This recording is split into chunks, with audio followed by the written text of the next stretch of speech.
ದಿನೇ ದಿನೇ ರಂಗೇರ್ತಾ ಇದೆ ಚನ್ನಪಟ್ಟಣ ಉಪಚುನಾವಣೆ ಕ್ಷೇತ್ರ. ಕುಮಾರಸ್ವಾಮಿ ಅವರು, ನಿಖಿಲ್ ಕುಮಾರಸ್ವಾಮಿ ಅವರು ನಿನ್ನೆಯಷ್ಟೇ ಚನ್ನಪಟ್ಟಣದಲ್ಲಿ ಒಂದು ಕಾರ್ಯಕ್ರಮವನ್ನ ಕೂಡ ಮಾಡಿದ್ದಾರೆ. ಕಳೆದ 2-3 ತಿಂಗಳಿಂದ ಸಿಪಿ ಯೋಗೇಶ್ವರ್ ಅವರು ನಾನೇ ಈ ಒಂದು ಕ್ಷೇತ್ರಕ್ಕೆ ಅಭ್ಯರ್ಥಿ ಅಂತ ಬಹಿರಂಗವಾಗಿಯೇ ಸಾಕಷ್ಟು ಬಾರಿ ಹೇಳಿಕೆಯನ್ನ ಕೊಟ್ಟಿದ್ರು.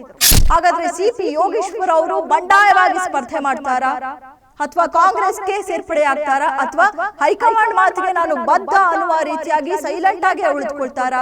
ಹಾಗಾದ್ರೆ ಮೈತ್ರಿ ಅಭ್ಯರ್ಥಿ ನಿಖಿಲ್ ಕುಮಾರಸ್ವಾಮಿನ ಅಥವಾ ಮಾಜಿ ಸಚಿವ ಸಿಪಿ ಯೋಗೇಶ್ವರ? ದಿನೇ ದಿನೇ ರಂಗೇರ್ತಾ ಇದೆ ಚನ್ನಪಟ್ಟಣ ಉಪಚುನಾವಣೆ ಕ್ಷೇತ್ರ. ಕಳೆದ 2 ದಿನಗಳ ಹಿಂದೆ ಅಷ್ಟೇ ಕುಮಾರಸ್ವಾಮಿ ಅವರು ಹಾಗೆ ನಿಖಿಲ್ ಕುಮಾರಸ್ವಾಮಿ ಅವರು ದೆಹಲಿಗೆ ತೆರಳಿ ಬಿಜೆಪಿ ಉಸ್ತುವಾರಿ ರಾಧಾ ಮೋಹನ್ ಅಗರ್ವಾಲ್ ಅವರನ್ನ ಭೇಟಿ ಮಾಡಿದ್ರು.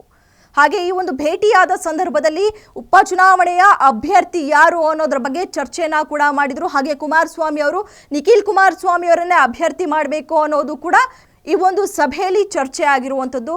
ಹಾಗೆ ನಿನ್ನೆ ಅಷ್ಟೇ ಏನು ದೆಹಲಿಯಿಂದ ಬಂದಂತಹ ಕುಮಾರಸ್ವಾಮಿ ಅವರು, ನಿಖಿಲ್ ಕುಮಾರಸ್ವಾಮಿ ಅವರು ನಿನ್ನೆ ಅಷ್ಟೇ ಚನ್ನಪಟ್ಟಣದಲ್ಲಿ ಒಂದು ಕಾರ್ಯಕ್ರಮವನ್ನ ಕೂಡ ಮಾಡಿದ್ದಾರೆ. ಸೋಲು ಗೆಲುವಿನ ಲೆಕ್ಕಾಚಾರವನ್ನ ಹಾಕೋದು. ಸೊ ಹೀಗಾಗಿ ಈ ಎಲ್ಲ ಬೆಳವಣಿಗೆಗಳನ್ನ ನೋಡಿದಂತಹ ಮಾಜಿ ಸಚಿವ ಸಿಪಿ ಯೋಗೇಶ್ವರ್ ಅವರು ಕೂಡ ಇಂದು ದೆಹಲಿಗೆ ತೆರಳಿದ್ದಾರೆ. ದೆಹಲಿಗೆ ತೆರಳಿ ಬಿಜೆಪಿ ಉಸ್ತುವಾರಿ ರಾಧಾ ಮೋಹನ್ ಅಗರ್ವಾಲ್ ಅವರನ್ನ ಭೇಟಿ ಕೂಡ ಮಾಡಲಿದ್ದಾರೆ.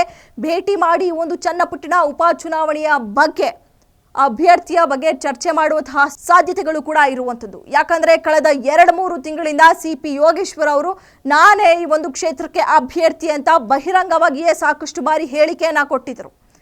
ಹಾಗೆ ಏನಾದರೂ ಮೈತ್ರಿ ಪಕ್ಷದಿಂದ ಅಭ್ಯರ್ಥಿಯಾಗಿ ನನಗೆ ಟಿಕೆಟ್ ಸಿಗ್ಲಿಲ್ಲ ಅಂದ್ರೆ ನಾನು ಬಂಡಾಯವಾಗಿ ಸ್ಪರ್ಧೆ ಮಾಡ್ತೇನೆ ಅಂತ ಕೂಡ ಪಟ್ಟು ಹಿಡಿದು ಕೂತಿದ್ರು ಮಾಜಿ ಸಚಿವ ಸಿಪಿ ಯೋಗೇಶ್ವರ್ ಅವರು.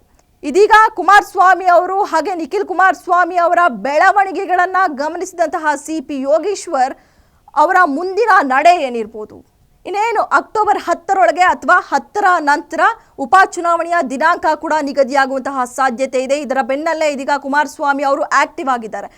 ಈ ಹಿಂದೆ ಕುಮಾರಸ್ವಾಮಿ ಅವರನ್ನ ಚನ್ನಪಟ್ಟಣ ಉಪಚುನಾವಣೆಯ ಬಗ್ಗೆ ಪ್ರಶ್ನೆ ಮಾಡಿದರೆ ಯಾವುದೇ ರೀತಿಯಾದಂತಹ ಉತ್ತರವನ್ನ ಕೊಡ್ತಾ ಇರಲಿಲ್ಲ, ಸೈಲೆಂಟ್ ಆಗೇ ಉಳಿದುಕೊಳ್ತಿದ್ರು. ಇದೀಗ ಏನು ದಿನಾಂಕ 10 ಬರ್ತಿದ್ದ ಹಾಗೆ ಕುಮಾರಸ್ವಾಮಿ ಅವರು ಆಕ್ಟಿವ್ ಆಗಿದ್ದಾರೆ. ಆ ಒಂದು ಕ್ಷೇತ್ರ ಏನು ಮೈಸೂರು ಹಳೆ ಭಾಗದಲ್ಲಿ JDSಗೆ ಇರುವಂತಹ ಒಂದೇ ಒಂದು ಕ್ಷೇತ್ರ ಅಂದ್ರೆ ಅದು ಚನ್ನಪಟ್ಟಣ ಉಪಚುನಾವಣೆ ಕ್ಷೇತ್ರ. ಸೊ ಹೀಗಾಗಿ ಆ ಒಂದು ಕ್ಷೇತ್ರವನ್ನ JDSಗೆ ಉಳಿಸ್ಕೊಳ್ಬೇಕು ಅನ್ನುವಂತಹ ಪ್ರಯತ್ನ ಕುಮಾರಸ್ವಾಮಿ ಅವರು ಮಾಡ್ತಾ ಇದ್ದಾರೆ. ಏನಾದರೂ ಸಿಪಿ ಯೋಗೇಶ್ವರ್ ಅವರ ಪಾಲಾದರೆ ಮುಂದಿನ ದಿನಗಳಲ್ಲಿ ಆ ಒಂದು ಕ್ಷೇತ್ರ ಮತ್ತೆ ತಮ್ಮದಾಗಿಸ್ಕೊಳ್ಳೋಕೆ ಬಹಳ ಕಸರತ್ತು ಮಾಡಬೇಕು ಅನ್ನೋದು ಕುಮಾರಸ್ವಾಮಿ ಅವರಿಗೆ ಗೊತ್ತಿರುವಂತಹ ವಿಷಯ. ಹಾಗಾಗಿ ನಿಖಿಲ್ ಕುಮಾರಸ್ವಾಮಿ ಅವರನ್ನೇ ಈ ಒಂದು ಕ್ಷೇತ್ರದಿಂದ ಸ್ಪರ್ಧೆ ಮಾಡಿಸಬೇಕು ಅಂತ ಕುಮಾರಸ್ವಾಮಿ ಅವರು ಇತ್ತ ಪಟ್ಟು ಹಿಡಿದು ಕೂತಿದ್ದಾರೆ. ಇತ್ತ ರಾಧಾ ಮೋಹನ್ ಅಗರ್ವಾಲ್ ಅವರನ್ನ ಭೇಟಿ ಮಾಡೋದಕ್ಕೆ ಅಂತ ಹೋಗಿರುವಂತಹ ಸಿಪಿ ಯೋಗೇಶ್ವರ್ ಅವರ ಮುಂದಿನ ನಿರ್ಧಾರ ಆದರೂ ಏನು?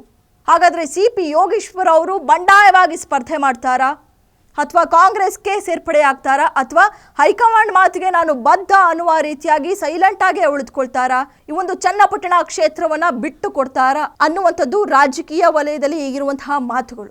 ಅಕ್ಟೋಬರ್ 10ಕ್ಕೆ ಕುಮಾರಸ್ವಾಮಿ ಅವರು ಹಾಗೆ ನಿಖಿಲ್ ಕುಮಾರಸ್ವಾಮಿ ಅವರು ಚನ್ನಪಟ್ಟಣದಲ್ಲಿ ಕಾರ್ಯಕರ್ತರ ಜೊತೆ ಒಂದು ಸಭೆಯನ್ನ ಕೂಡ ಆಯೋಜಿಸಿದ್ದಾರೆ. ಆ ಒಂದು ಸಭೆಯಲ್ಲಿ ಸೋಲು ಗೆಲುವಿನ ಲೆಕ್ಕಾಚಾರ ಕೂಡ ಹಾಕ್ತಾ ಇದ್ದಾರೆ. ಹಾಗೆ ಕಳೆದ 2-3 ತಿಂಗಳಿಂದ ನಿಖಿಲ್ ಕುಮಾರಸ್ವಾಮಿ ಅವರು ಕೂಡ ನಿರಂತರವಾಗಿ ಚನ್ನಪಟ್ಟಣದಲ್ಲಿ ಕಾರ್ಯಕರ್ತರನ್ನ ಭೇಟಿಯಾಗೋದ್ರಲ್ಲಿರ್ಬೋದು, ಮತದಾರರನ್ನ ಭೇಟಿಯಾಗೋದ್ರಲ್ಲಿರ್ಬೋದು, ಅವರನ್ನ ವಿಶ್ವಾಸಕ್ಕೆ ತೆಗೆದುಕೊಳ್ಳೋದ್ರಲ್ಲಾಗಿರ್ಬೋದು, ಎಲ್ಲವನ್ನ ಕೂಡ ಮಾಡ್ತಾ ಇದ್ದಾರೆ. ಇವೆಲ್ಲವನ್ನ ಕೂಡ ಗಮನಿಸೋದಾದ್ರೆ ಹಾಗಾದ್ರೆ ಮೈತ್ರಿ ಅಭ್ಯರ್ಥಿ ನಿಖಿಲ್ ಕುಮಾರಸ್ವಾಮಿನ ಅಥವಾ ಮಾಜಿ ಸಚಿವ ಸಿಪಿ ಯೋಗೇಶ್ವರ?